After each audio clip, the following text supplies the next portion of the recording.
I want to talk about something today that every woman eventually learns, usually the hard way. After enough dating experiences, enough situationships, and honestly, enough group chats with the girls, you start to realize something. Men actually have their own language. And the funny part is, certain phrases almost always translate to the exact same thing.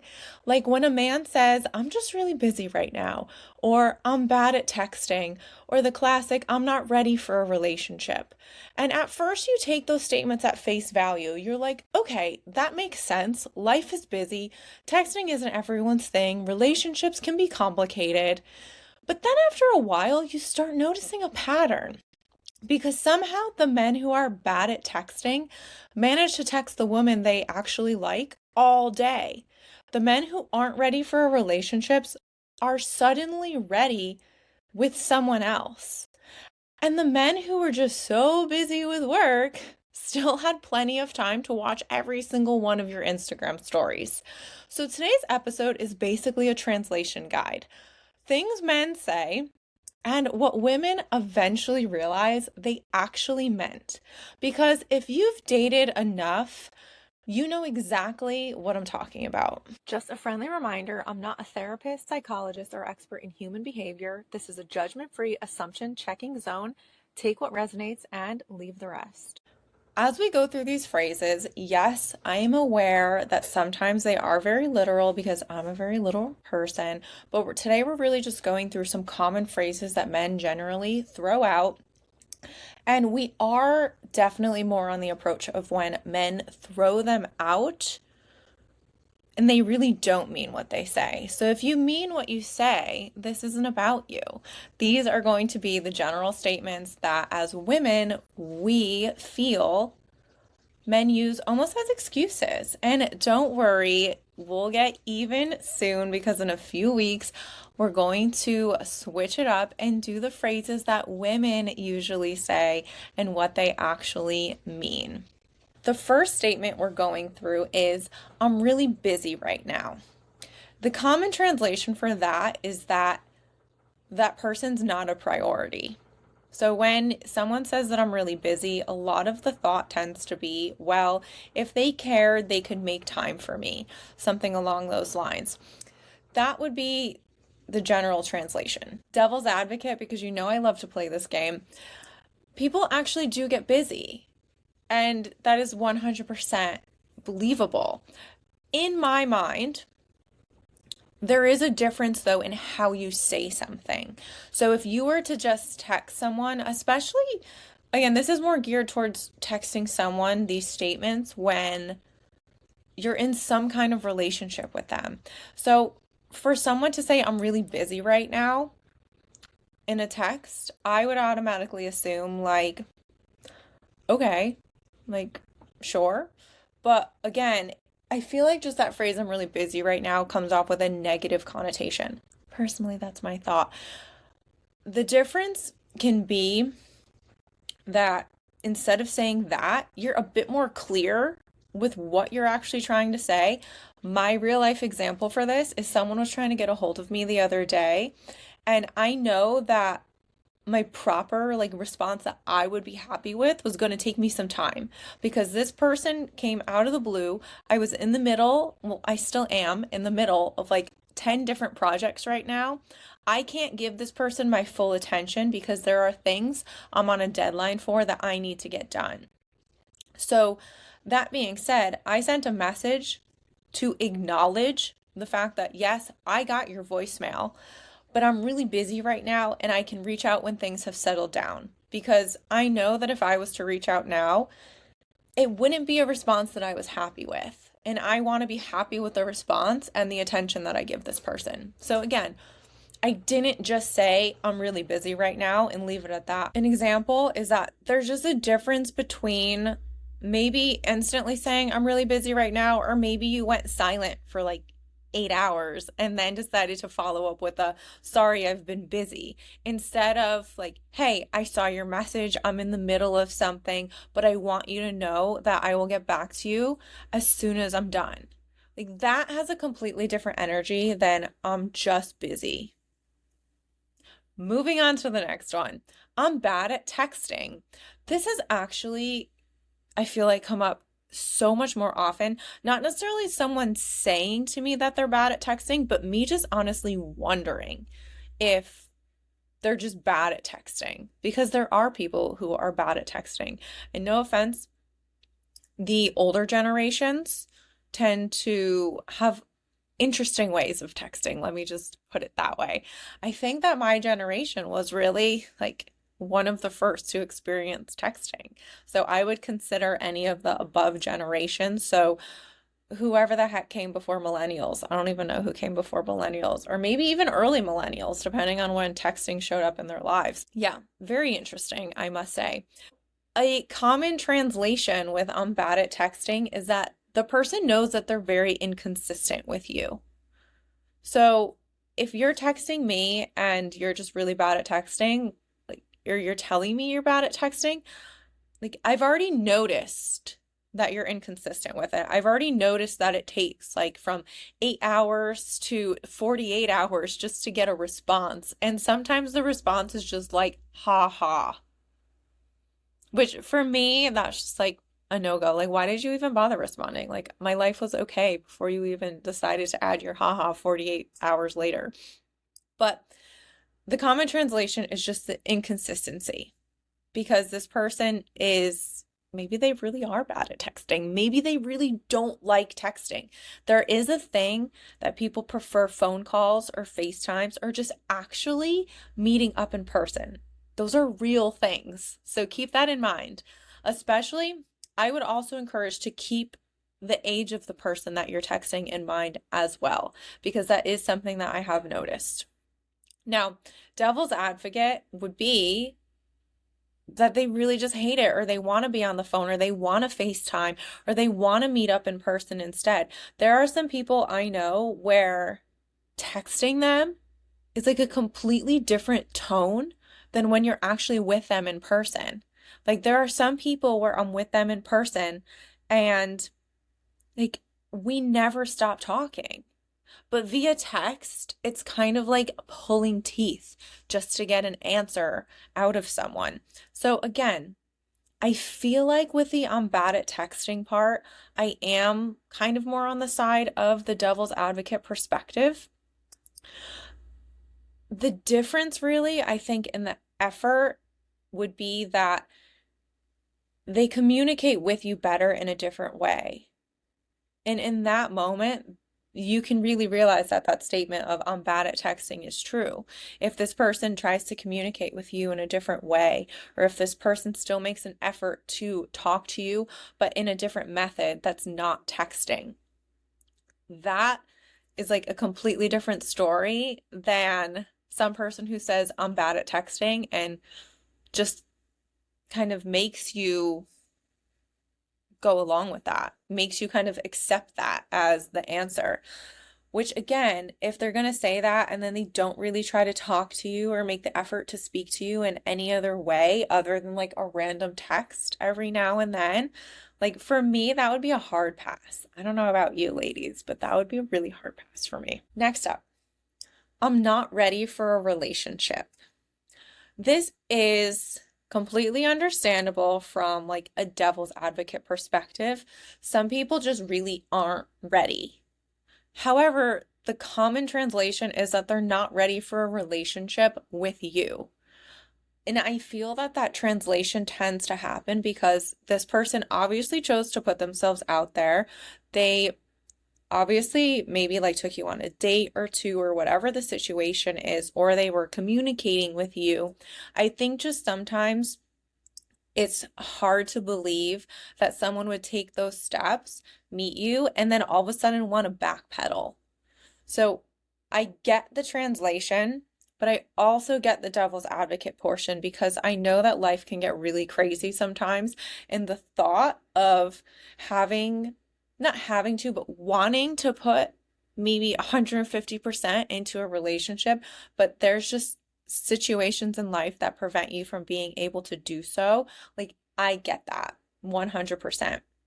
So the thing that I don't love when the I'm not ready for a relationship happens is if someone says that, but you know that they're talking to other people, or they still want to be exclusive with you even though they're telling you that they're not ready for a relationship.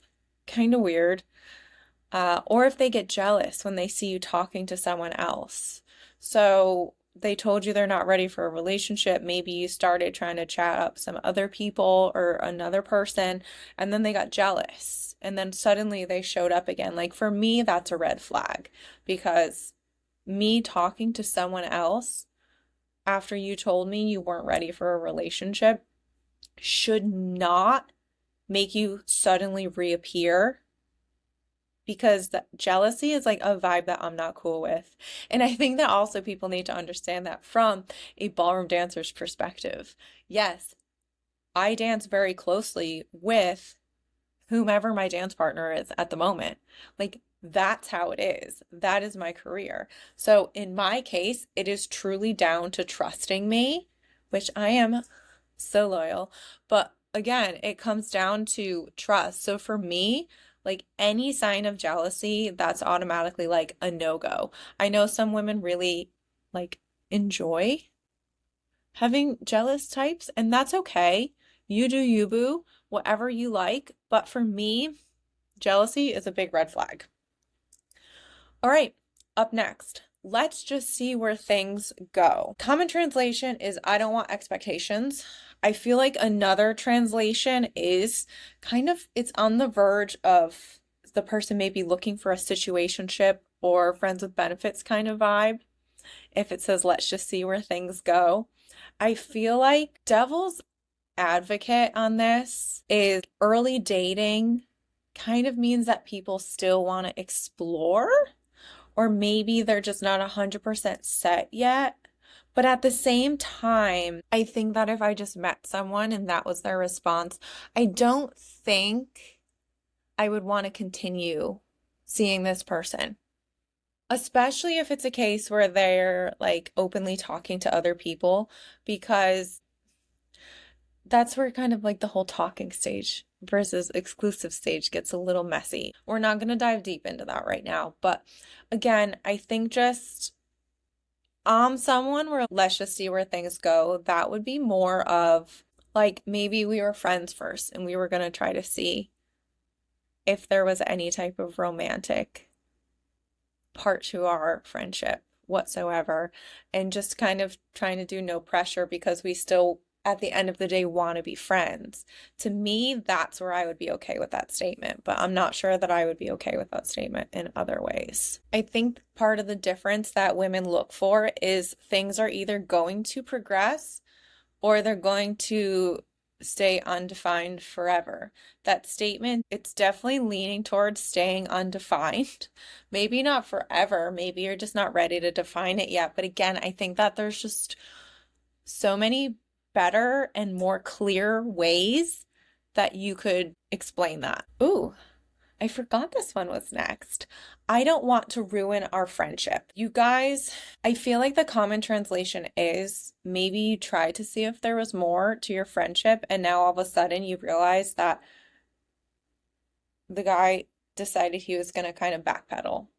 Maybe he realized that, okay, we are better as friends, or maybe, okay, I actually really don't want to pursue this romantically, and I do actually like just want to be friends. Sometimes people do just use this as an excuse, you know, the whole common like, let's break up, but we can still be friends. I did try that one once actually, and the response that I got was, sorry, I have enough friends. I was like, okay, bye. But anyway, I think there are friendships, and this is devil's advocate, that are really important to people. There are friendships that people actually like really, really care about. And I understand this 100%. I feel like if we take like the concept of Love Island for a second, this is going to be fun, at least for me. So, you know, there are, I don't even remember the numbers. Let's just go with like 5 and 5. So I feel like initially there's that initial attraction where people match up. But then all of a sudden it's like, okay, well, this isn't working. And then they kind of start to just imagine somebody in a different light, or they start to imagine someone in a different way. And that's when the couples start kind of pairing off differently and maybe connections that they were going to explore. In a sense, I'm not saying that you should Love Island your way through your friends. It's not what I'm saying. I'm just using it as an example where I feel like that's a common show where you see people start to consider, oh, well, what would it be like with this person? So I think there are people where, like, I could say in my life where I'm like, oh yeah, we are actually really good friends. And maybe it has been platonic this whole time from both of us. Maybe I feel a certain way, but I never said it, or vice versa. But I think that there is always kind of that thought of, at least for me, like, oh, but I really enjoy our friendship and I wouldn't want to lose this person.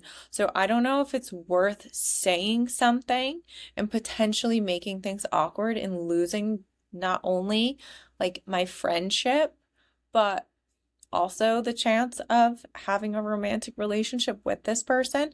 I think it's very different for everyone, but I do totally get where that thought of not wanting to ruin a friendship comes into play, especially as an adult, because I don't know, like I feel like I have my good friend group and I'm totally open to making my friend group larger. But at the same time, I don't know where I would necessarily like easily meet other people who would fit into my friend group kind of thing. I don't know if that makes sense. It made sense in my head. So I think that it can be mixed signals sometimes. So if someone says like, I don't want to ruin our friendship, but then they're still being really flirty with you, or they're still trying to get somewhat like intimate with you or be close to you, or again, the jealousy comes up, I think that that can be really confusing. So my take is when it comes to a friendship, either you agree to give it a shot and see again where it goes, or maybe it's just best to stay friends unless you both eventually agree that you want to give it a shot. But for me, it's like one or the other. I mean, unless you agree with friends with benefits. Friends with benefits is a whole nother conversation. Next, work has been crazy lately. What are my thoughts on this one? I feel like my thoughts on this one are going to be similar to the other one about being busy. So a lot of the general translation is, you know, you're just kind of sliding down further and further on their priority list. Like, does this person even care? Because a lot of times when people are done with work, you know, yes, they're tired, but people still want to make effort for things that they actually enjoy, which tends to be friendships, relationships, going out, eating, binge watching something. You know, there still tends to be energy for other things that they do want to do, because not everybody wants to go to work. But I think that the common translation is that, okay, well, I guess I'm not a priority because, yes, work has been crazy, but who doesn't have crazy parts in their work? I don't know that I would believe it if somebody ever told me that, you know, work was smooth sailing 24/7. I don't think I would believe that at all. Devil's advocate is yes, work can absolutely take over someone's life, but again, as I mentioned before, you could still be very clear with your explanation. You know, like I'm going to use a friend in my life who's an accountant. Basically, during tax season, like we don't hear from him that often. And we know that because we know that he's usually in the office till like 3 a.m. trying to get everything done. And he's really truly working like all the time during tax season. Like, so that to me, as an example, like that makes sense. We get that work is taken over his life there. If I'm at a ballroom dance competition, a lot of times, you know, there were competitions where I had over 500 entries. And I know it's kind of hard to understand the context of what I do, but that would mean there were days where I was literally dancing from 8 a.m. until like midnight. And in those moments, yeah, I had a break here or there, but those breaks were really just me going to like chug some water or maybe take my shoes off for like 5 minutes before I had to go back in. Because it's not just the dancing, it was also, you know, being with my students and making sure that everybody's happy and having a good time. Like it is busy. So a lot of times, yeah, people wouldn't hear from me while I'm away because the second I was done, I'd be hitting the shower and crashing in my bed. So I get it 100% when work gets really busy and it can take over. But I think that the key piece here is that the effort doesn't disappear. The effort to be clear, the effort to express, whether it's a phone call or a text, that you're really busy, but you are going to make time or you're going to make it up to this person. I think that that is just something where you can find time to communicate expectations for both sides if you're really busy. Okay, the next one, I'm going to admit that I really don't love this one at all. So, you deserve someone better. Translation is they're trying to find a way to exit without really telling you the truth. And I actually have to agree with this one. There is devil's advocate, but at the same time, I am not a believer in this devil's advocate. So devil's advocate is sometimes it's like genuine guilt. Like you truly do believe that this person deserves better. But then my question is so what made you think that you wanted to be with this person in the first place? Or why is your self-confidence so low that you would even say something like that to someone that you care about? So I really don't like this one. I feel like this is an excuse that saying you deserve someone better is an easy way out. I don't like it. And I'm someone where I like honesty. I would rather you be honest with me and tell me the truth than make excuses or go ghosting or just never really give a real answer. Because I think that people deserve a real answer. And that if you're going to have this low confidence, again, my question, I guess, would be why did you think that dating this person was a good idea in the first place? I have this phrase that I like where if you can't add something positive to my life, I would really rather you not be in my life. And I know that that can sound harsh, but I don't want people coming in my life to add drama, stress, annoyance. I don't want that. Those are things that I don't tolerate. So if you wanna, and this is friendships, this is dating, this is just generally being in my vicinity. If you add negativity to my life, if you add drama, if you add stress to my life, no, absolutely not. That's not gonna happen. And that's kind of what this whole statement is giving me right now. I don't like it. And if you have used this because you really do have such low confidence, I truly hope that you can build up your confidence so you don't believe that people always deserve better than you. Next up, I just need to focus on myself right now. Let's devil's advocate first. Self-growth is a real thing. Needing to grow is a real thing. Being completely overwhelmed is a real thing. There was a time where I was coming out of a very, very bad situation in work. I had lost my dog. A few months later, I lost my grandma. I was not okay by any definition of the word okay. I was not okay. And I did really need to kind of get myself back to a place where I was okay, because how am I supposed to be in a relationship trying to care about someone else as much as I personally love to when I can't even take care of myself kind of vibes. So self-growth, 100% I respect it. If you truly need to focus on yourself and get yourself back to a better place, yes, do that. If the relationship is still there afterwards and you guys still want to make it work, amazing. If not, that's okay, because self-growth kind of can take you to a different place where maybe you didn't think you were going to end up. And then maybe that relationship isn't something that's going to work for you anymore. So when it comes to devil's advocate, I am 100% with this. I don't think that needing to focus on yourself is always an excuse. Let's go back for a second. So common translation for this happens to be, though, that I don't want to commit right now. Which, yes, some people I do think uses this as an excuse. And I think sometimes the excuses come from people just not wanting to tell the truth or not wanting to let someone down because they feel guilty or they feel mean doing it. Everybody's different. But again, I think that going through a phase of self-growth is highly respectable. I feel like using this as an excuse is something that's just like, ew. So the difference sometimes can be found in, did they step away from dating entirely, or did they just step away from dating you specifically?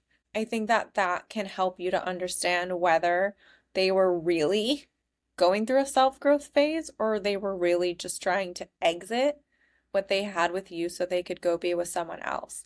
My self-growth phase was I stepped away from dating entirely. Like absolutely entirely. So I wouldn't really believe that someone was focusing on themselves if they just jumped into something new. Those are my thoughts. Next up, I didn't see your text.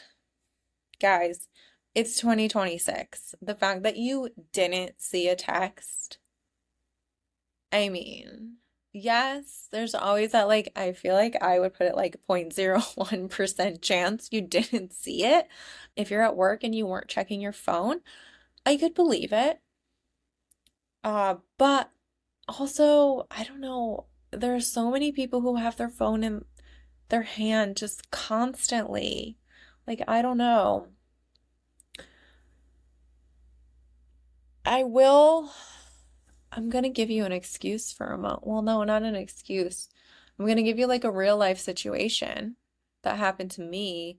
Like, I genuinely didn't get someone's text, but like 24 hours later, I realized that it was because I didn't have storage on my phone, which my people know that that tends to be an issue for me. I tend to never have storage. Um, and what happened was the text actually went to my computer instead. So when I logged onto my computer, like hours and hours later, I started getting all these notifications of these messages, and I opened my phone, and the messages were not on my phone, but they were in my iMessage on my computer, which Apple, I really feel like you need to do something about that because that was really weird. And in that case, yes, I did actually like not get the text, and I didn't see the text because it wasn't on my phone. And I don't know. Anyway, so that was what actually happened. So I can see how it could happen. I just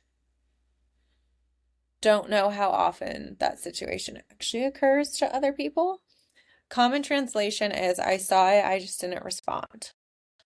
Also means you left us on red. Devil's advocate is what I just mentioned. Yes, sometimes the messages genuinely get missed. You know, is this a pattern or is this a one-time thing? Like, is this person always telling you that they didn't see your text? Because that is just not believable whatsoever in 2026. Next up, I fell asleep. Oh my gosh. Why do I feel like I'm relating so hard right now to some of these statements?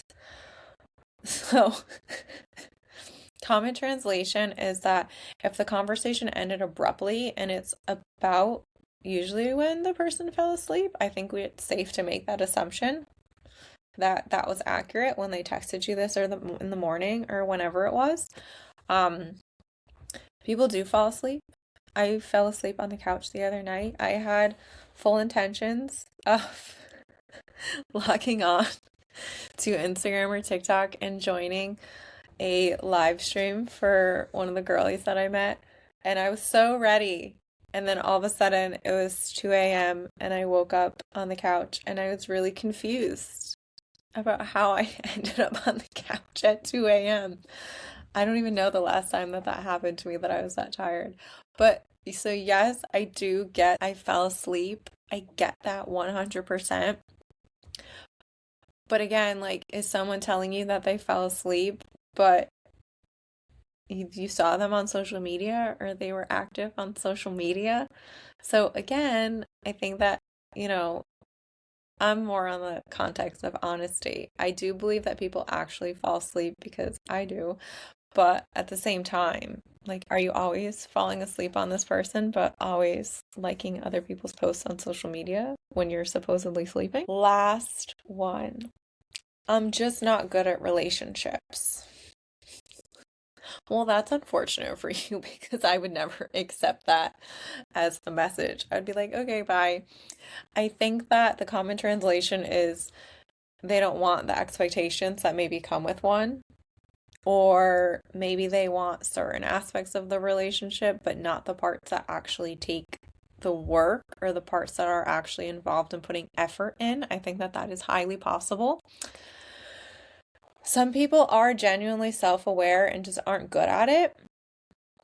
But I think that the difference comes in, okay, did they say that because they're self-aware and then they actually put in some effort to try? Or are they just kind of staying behind that as an excuse and then just not putting any effort in the pieces that really ultimately build a solid relationship? You know, you can skate your way through, but is it really a relationship or is it kind of more of a friends with benefits situation? Like, what have you turned this into? So, I don't know, I guess I'm mixed on this one. If they say that and put zero effort in, as I said before, goodbye. Have a nice life without me. If they say this, but then they genuinely like back it up and put effort in and try, then that's something that I think could, not always is, could be seen as respect. The phrases themselves are not usually the main problem. Sometimes they are, depending on what the phrase was. But it's the patterns that you've noticed around this person. And I think that noticing the patterns is very important, especially if you're someone who wants to have a really solid relationship. I think that if you're really trying to build something solid, then the patterns are going to tell you if this person is really just kind of hiding behind excuses and not necessarily playing with you, but are you being played to a certain extent? So you do you. You can explore your relationships, obviously, however you like to explore your relationships.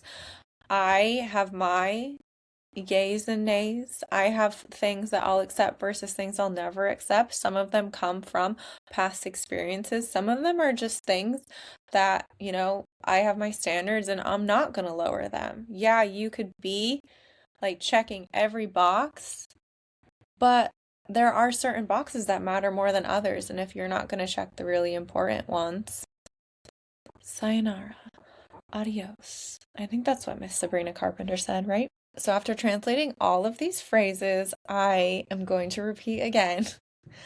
Yes, as many phrases that men choose to use, there are equally, if not more, the same amount of phrases that women use as well. So yes, we are guilty too. Stay tuned because in a few weeks, I will do another episode where they are phrases that women use that tend to either be misunderstood, maybe we really mean them. Like when a woman says she's fine, or when she says, do whatever you want, or when she says, it's nothing. And somehow those phrases almost never mean what men think they mean. As we translated one language today, stay tuned for when I translate the next language. Thank you so much for tuning in to She's Probably Talking to Other Guys.